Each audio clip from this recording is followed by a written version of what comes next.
nag-ano, nag-flooring ng daanan ng tubig. Ilan taon na kayo, Nay? Ha? Ilan taon na kayo? Tinanong mo na kahapon yan. Ay, nakalimutan ko, 87? Ano? 87? 82. Ay, 82. Sobra pala po ako ng 5 taon.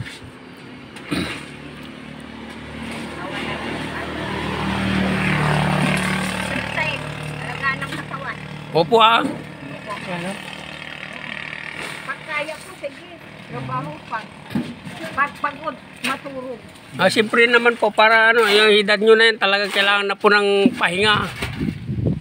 Nakatulog na ako pag-gising ko. Masilungan na dito. Oo. Kahapon ito.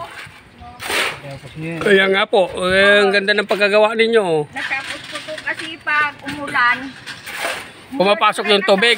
Teka nga ta. Ulan na pala.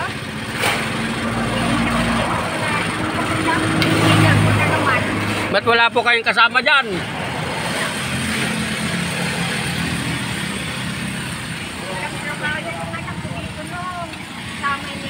Ay.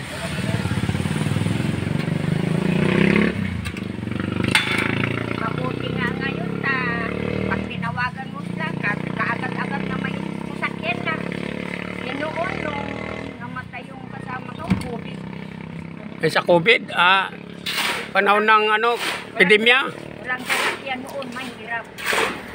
Ikot sila sa akin. Sabi nila, kung mapapano ka dito, mahirap magbiyahe. Opo. Pag may awa ng Diyos, iwanan niyo ako. Hanggang ngayon naman, 5 taon na, dito lang ako. Mahirap po naman po, wala kayong kasama, nagsusulo kayo dyan sa bahay. Pero hindi ko iniisip yun, Noy. Hindi ko iniisip yun. Wala akong kasama. Kaya ko.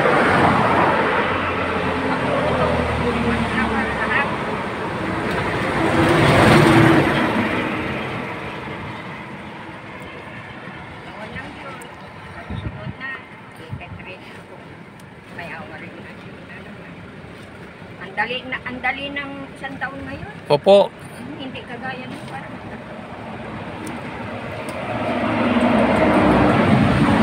Lito naman ako ng hindi kasi ito daanan ng tubig. Abulito rin ako sa lupa. Opo.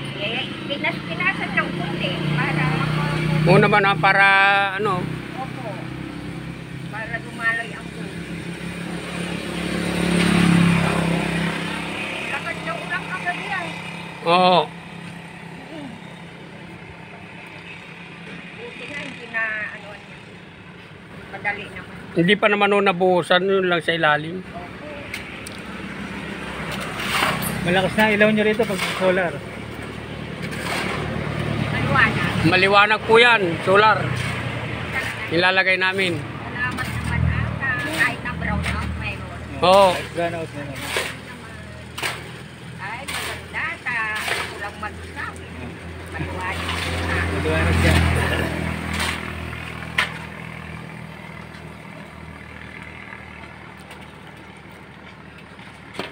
82 years old. Nagpapalitada pa, nagsisiminto pa. 1940. Oo. Asinta siya ng daanan ng tubig. Galing.